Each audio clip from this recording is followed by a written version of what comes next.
Welcome to the WorkPlay Podcast. I am so excited because today is going to be a solo episode and we are going to dive into your complete guide for prepping for a WorkPlay brand shoot.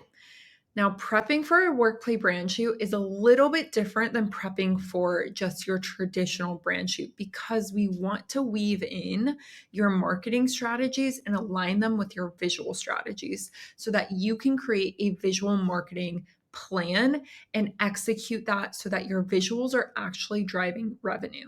This is how members inside of the WorkPlay method are creating 6 and 7 figure campaigns. So I want to walk you through exactly how you should be thinking about the process and thinking about your brand shoots so they actually drive revenue for you. So we're going to do this in a few phases. First phase is we're going to be looking 60 days out. So what should you be doing 60 days out? And a lot of the time in the 60-day out phase, you're looking at business strategies, you're looking at marketing strategies, and you're defining what you're going to be doing project-wise in your next content quarter of your business. So a lot of that has to do with defining metrics, making sure everything that you're doing is revenue driven, and then of course, a little bit of launch strategy.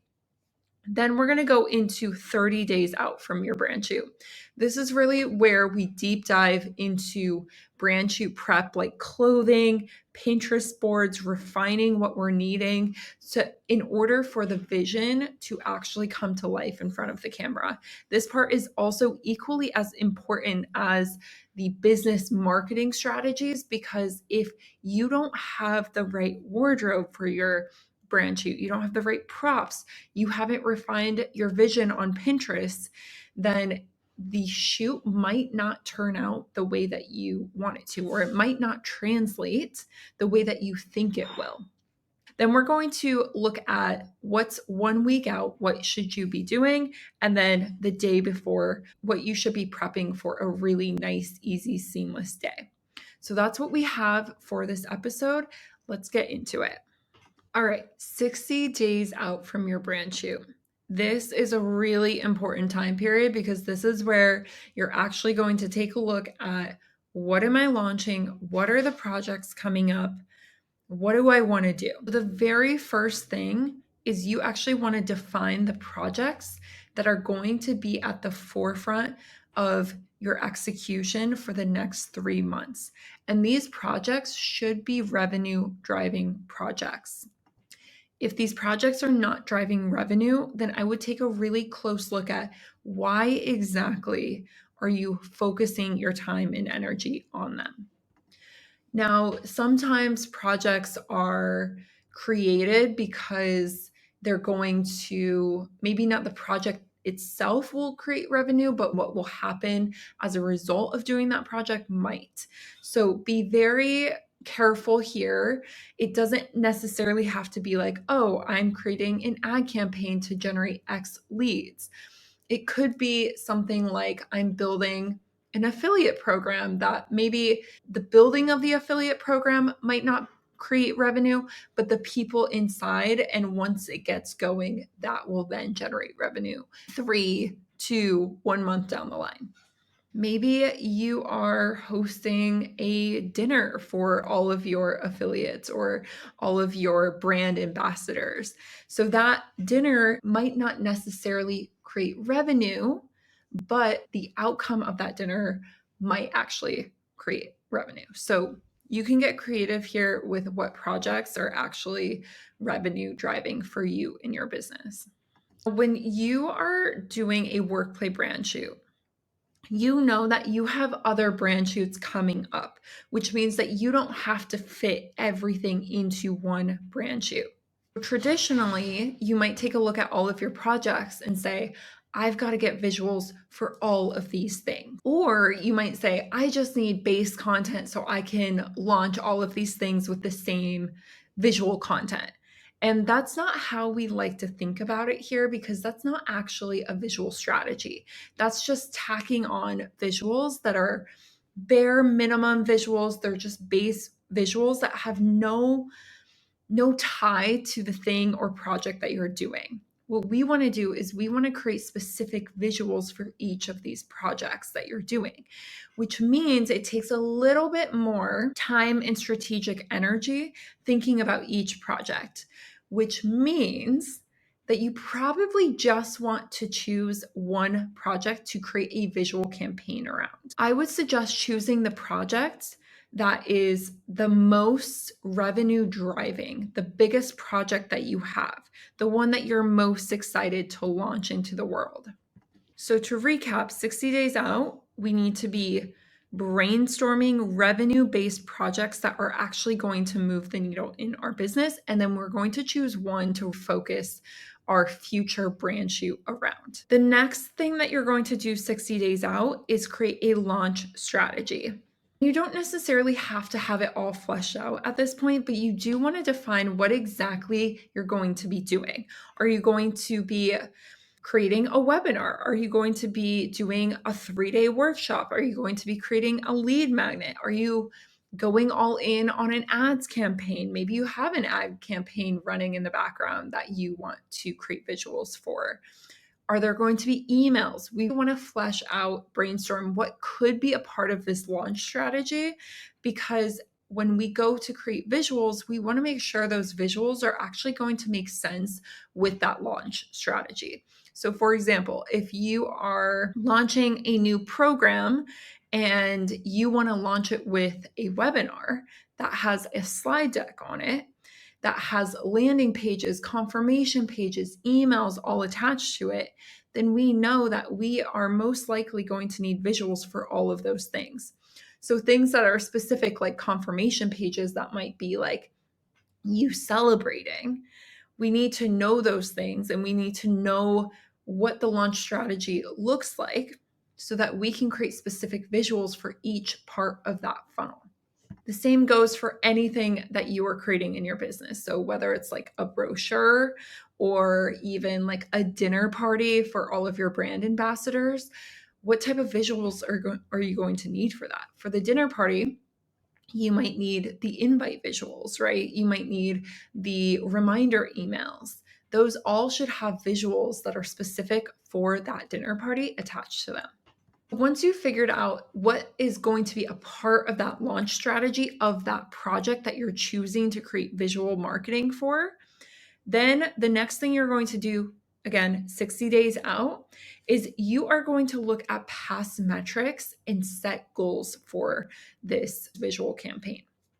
So how I like to do this is I like to take a look at if this is a project that I've done in the past, a similar project, or similar type of project that I've done in the past, then I like to look at the past and start from there. So historically, how did we do numbers wise with this type of project? If it's a webinar based product launch project, then what did we do on our last webinar? How did that last project go for us?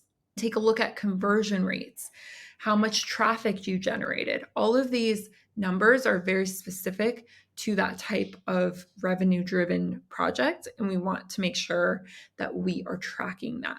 If this is a project that you don't have numbers for, that you didn't track last time, then you get to just make up the numbers. You get to make up the goal.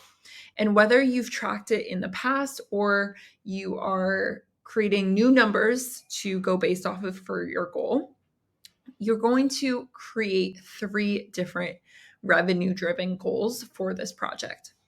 So the first goal is the lights on goal.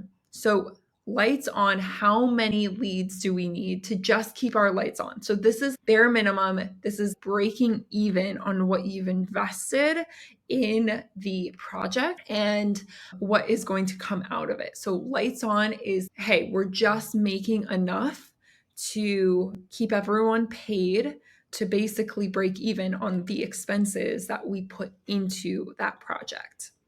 Okay, so that's lights on. I like to make a lights on goal because when you hit the lights on goal, you know, all right, we broke even, we're good. Then the next goal is the target goal. So this is the goal that you would like to hit.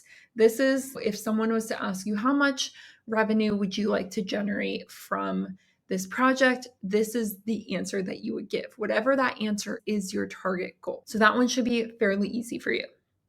Then the third goal is your luxury goal. So this is the goal that you don't actually believe that you can hit. And I honestly don't believe that you should ever hit the luxury goal. If you are hitting the luxury goal, that means your target goal was too low. So to find your luxury goal, you're going to calculate whatever your target goal is, and then you're going to multiply it by 3. That goal should be so big that you're like, I don't know how we're going to do that. We've never done that before. So it should scare you a little bit. If it doesn't scare you, that means your target goal is too low. Now, for your luxury goal, you're going to use that number to create all of your marketing strategies. You're going to use that number to think about how many leads do I need and am I hitting that? So you're always shooting for the luxury goal, because if you don't hit the luxury goal, you're most likely going to go a little bit above that target goal, because all of your strategy is based on that luxury goal. It's based on a bigger number. You're going to think differently about how you're going to actually launch this revenue-driven project, which is why I like to shoot for the luxury goal, but you don't have to feel bad if you don't get it, because you're not expected to get it. With the lights on goal, you're always going to hit that if you're shooting for the luxury goal, because all of your strategies are going to be based on that luxury goal. And the reason why we do this is because if we were shooting for the target goal and we miss the target goal, then we're going to be teetering on that lights on goal, and we don't want to do that. We always want to shoot above that target goal, which is why we have the luxury goal. That is what you're doing and planning 60 days out.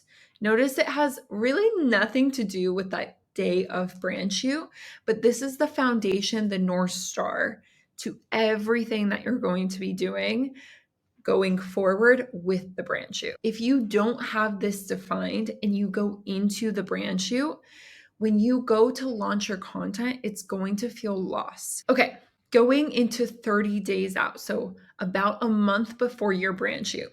This is where we get to dive into all of the fun stuff revolving the brand shoot.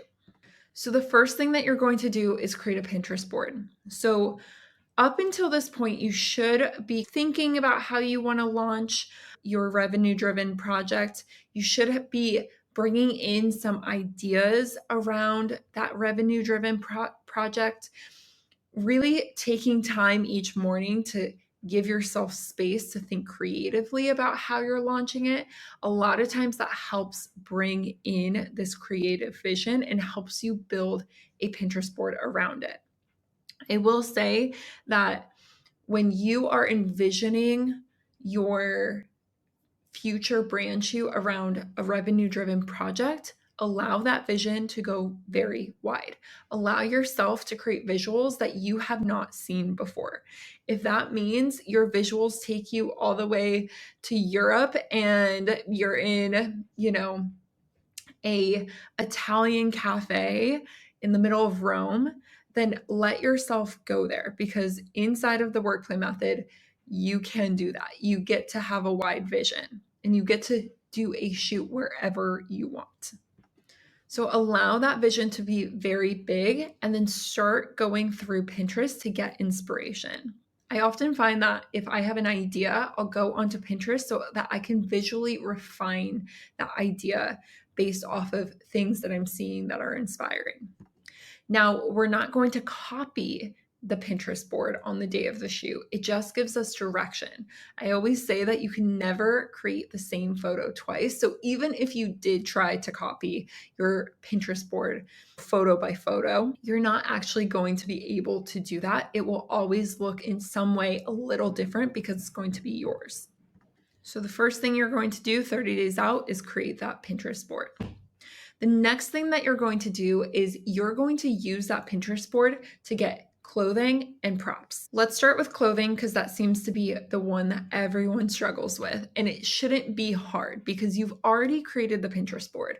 So what I want you to do is just look at that Pinterest board and see what the models on that Pinterest board or the subjects on those images are wearing. It's so easy. So you're just going to take a look at the Pinterest board. You're going to use a site called revolve.com. And the reason why I suggest revolve.com is because they have easy returns on all of their clothing. They have a ton of different brands, and you can get very fast 1-day overnight shipping. So I always suggest ordering clothing on Revolve because when you order the clothing after the shoot, you can just return it. They have an amazing return policy that makes it so easy to do this. So what you're going to do is you're going to open up your Pinterest board, also go onto revolve.com, and you're just going to see if you can find clothing that matches the style of clothing on your Pinterest board. And I want you to brainstorm and put in your cart 15 different outfits. Now, remember, you can always do this in your own closet. So take a look in your own closet first to see what you already have, but then you can supplement with this clothing from revolve.com. So once you have put in your orders for all of your clothing, then you're also then going to go onto Amazon and you're going to look for the props. You're going to do the same thing that you did with the clothing, but also for the props. So you're going to open up your Pinterest board and you're going to see what are the different props? What do I have on hand and what do I need to get? So something to know about clothing and props is you might be doing a visual campaign that is like vintage themed. Okay. Maybe it's like more bohemian, vintage, and your style is not bohemian vintage, but your campaign is. So that means even if you have those types of props, that type of clothing that you're needing, maybe like you're needing like a white dress or something, but the style is not bohemian, or like maybe you're needing a plate set, but the style is not vintage that you have on hand, then you're going to want to actually purchase those things that fall in line with that style or theme for the visual campaign. So you're going to want to look for white bohemian dresses on revolve.com. You're going to want to look for, vintage plate sets if that's what you're needing for props. So when you look at your Pinterest board and you're going down what the different props are, if they have this like very traditional drum that they're drumming in the photo, then if you don't have that drum that you're going to want to purchase that from Amazon.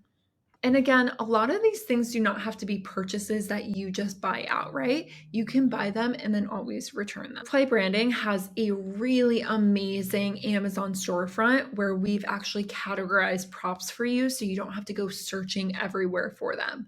So I'm going to leave the link to that Amazon storefront in the show notes for you. So at the 30-day mark, you should have your Pinterest board refined so that vision is very clear for you. You should have your clothing ordered if you need very specific clothing for the theme of the campaign that you're doing, and you should have your props ordered as well. If this is your first WorkPlay shoot, I would also advise going to the WorkPlay Amazon storefront and taking a look at those brand shoot must-have. We have a list on there that has all of the different things and tools that you can use to have a better shoot day. For example, like a carry-on suitcase, a props bin, all of those things that you might not think about in 30 days out, but on the day of the shoot, you're going to wish that you had. Definitely take a look at that. And if you don't have those things, order them on the 30-day mark. Okay. 1 week out prep. This is when we're getting down to it.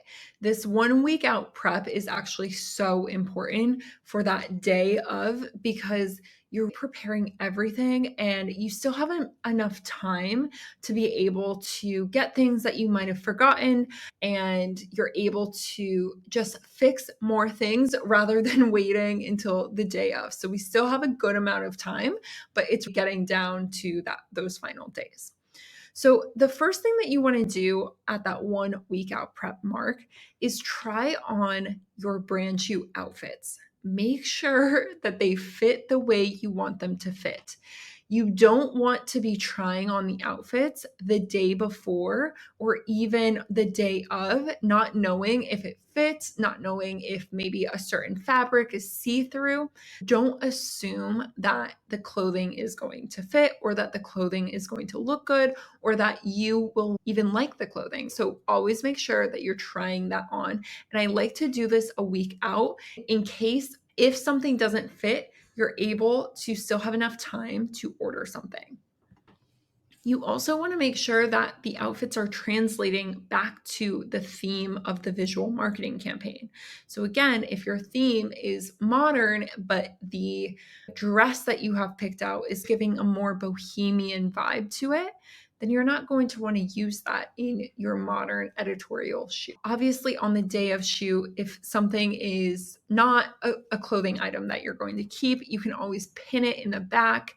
All of these things are good to know about certain looks so that on the day of, you're not scrambling to try and find a pin. You're also able to make sure that, like, again, nothing's see-through. If we can see a bra strap or the back of a bra, you know that you can't wear a bra with that particular piece of clothing. So all of this is good to figure out before about a week out. Also, at the week out, you are organizing all of your props. So if you didn't purchase the props on the 30-day out mark, then you're going to want to purchase them now. This is still giving you enough time to order something on Amazon and have it delivered to you before the shoot. If you've already purchased your Amazon props or whatever props that you have purchased, then you're going to want to organize them. I suggest getting a bin. We have one linked in our Amazon storefront. Again, I'll leave that in the notes description. It's in the list, brand shoot must-haves. So you're going to purchase a props bin. If you can get one that has a handle and a lid, that's even better. Because when you are moving from location to location, you want to make sure that all of your props are together. Also, if these are props that are going to be in your shoots later down the line that you're actually going to keep, you want to make sure that they're all stored really nicely and correctly, because the last thing that you want to deal with after a shoot is dealing with all of the props in your car spread out everywhere and trying to find a place for them. So definitely get some sort of storage bin that's easy to carry. The next thing that you're going to want to do is review your WorkPlay brand shoot agenda. This agenda has all of the locations and shot lists and all of the images that you were envisioning for each location. I want you just to go through it and make sure all of your must-have shots are on there. Because if something's changed, if at the last minute you decide to do a lead magnet rather than a webinar, and there's certain shots that you need on there, then you're going to want to revise the agenda with the WorkPlay team. So reading through can spark anything that you may have forgotten, or if you have changed something last minute, it allows you to set aside time to revise it with the WorkPlay team. The next thing that you want to do, and this is only for people who have extras coming into their shoot or stand-ins, or maybe you have just like an assistant, or maybe your partner is coming to support you on the shoot, or maybe your kids are coming in on the shoot. You want to just confirm for all of the additional people that are going to be there, where they're going, how they're getting there, making sure they have all the information like the addresses and the time at which will be at that location. So in your WorkPlay brand shoot agenda, it's going to have all of that information on location and timing. So you just want to make sure that you relay that information to them. You also want to make sure that these stand-in people, if they are going to be in the shot, that they also have a dress code that they're coming in understanding. Nothing worse than having your stand-ins or your additional people in the shoot coming in completely random colors, random clothing styles. You want to give them what the theme of the shoot is, and even give them like your Pinterest board so that they can match that style with what they have. Make sure that it's within the color scheme of that Pinterest board as well. Make sure that you relay that information to. And lastly, a week out prep, you are going to be confirming with the different locations if they need photo releases. Now, this is something only for people who feel uncomfortable shooting in public locations that they have not gotten previous permission for. And I want to just be explicit about this because sometimes it just doesn't matter if you get permission or not. A lot of businesses love when you are creating content in their business because it's free marketing for them. But sometimes there are managers or supervisors there that don't actually want the photos in some locations. So if you are uncomfortable with not getting permission before going in, you're going to want to call these locations at this time. 1 week out is good because then it allows the WorkPlay team to revise the agenda if there's a location that you feel uneasy about. It's up to your comfort level, but you will want to reach out if you feel uncomfortable without that permission. It's extremely rare to get kicked out of a place because, like I said, a lot of businesses love when you shoot content in their business because it's like free advertising for them. Okay, moving into the day before prep. So the day before is all about creating efficiencies for the next day, for your brand shoot day.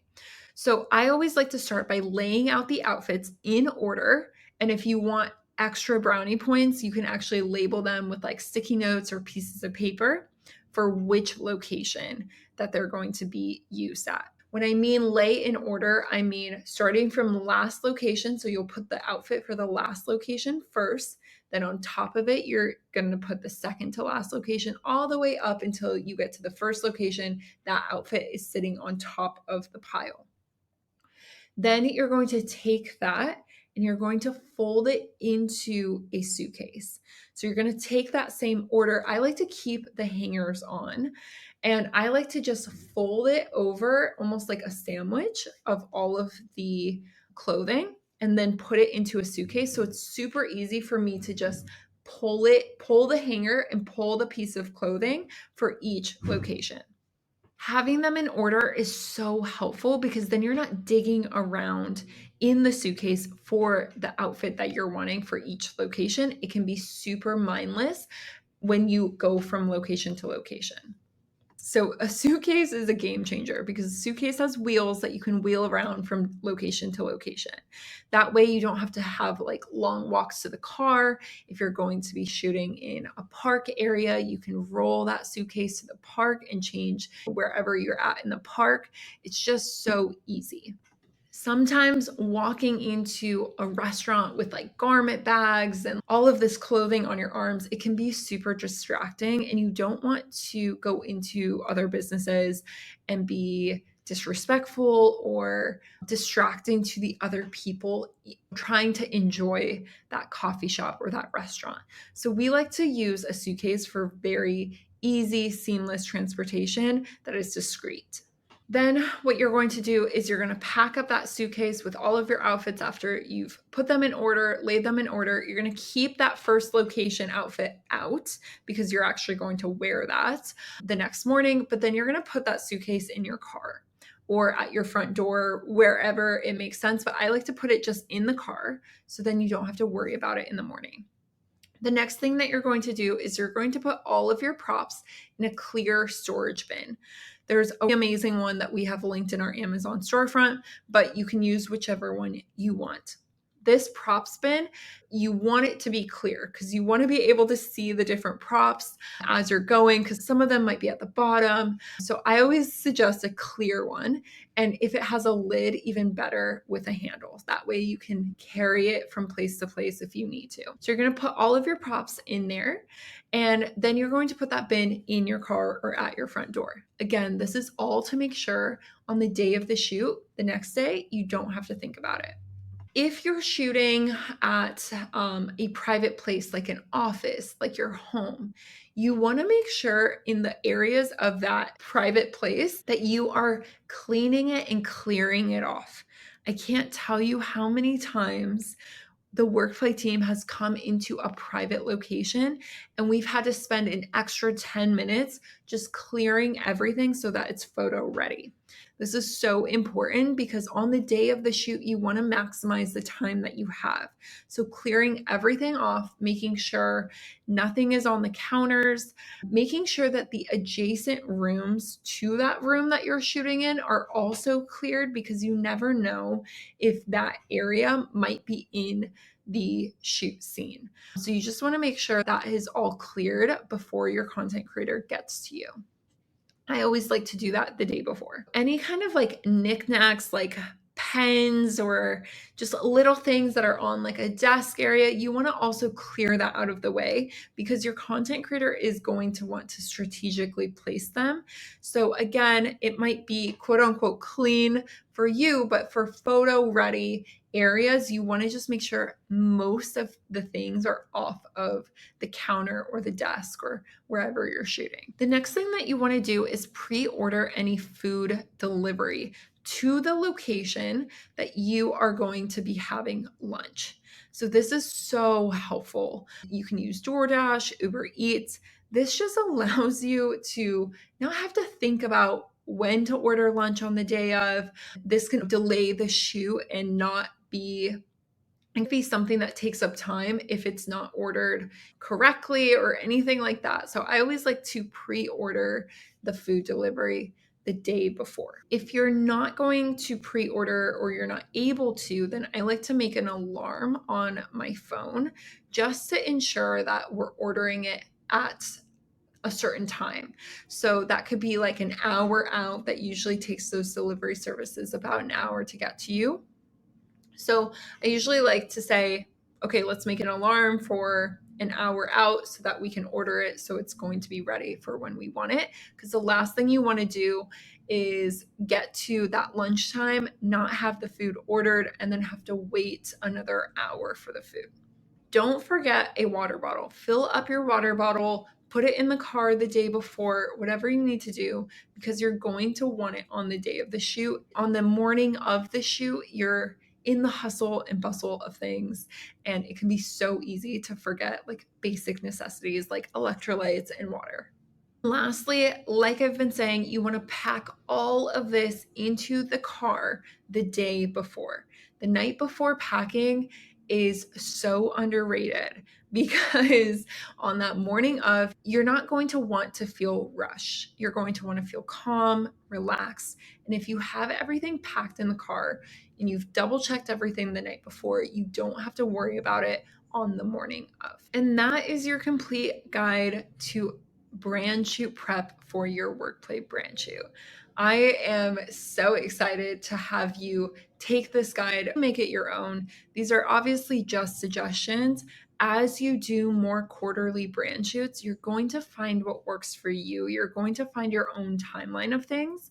This is really a template for you to use, especially for that first time and not knowing exactly what to expect. This is going to be very helpful for you. And I suggest following most of what we've outlined, because we've done this for years. We've done hundreds and hundreds of brand shoots. We've helped WorkPlay members prep for hundreds and hundreds of brand shoots, and not doing these key things, we find often make the day of so much harder. I would also say on the day of, give yourself 30 more extra minutes than what you think. So what I mean by this is, if you think that you should wake up at 6 a.m., I would wake up at 5:30. If you think you should start getting your hair and makeup done at 8 a.m., I would get it started at 7:30. So always go that extra half an hour, because you always want to be early. You don't want to be put into a position where you're rushing on the day of the shoot, especially beforehand. That can make it feel super hectic before you even start doing the brand shoot. So hopefully this is helpful. Of course, you can submit in your own suggestions, or if you have questions about prep, DM at WorkPlay Branding on Instagram, and we can get those questions answered for you. I am so excited for you to create your own 6 and 7 figure visual marketing campaigns inside of the WorkPlay method.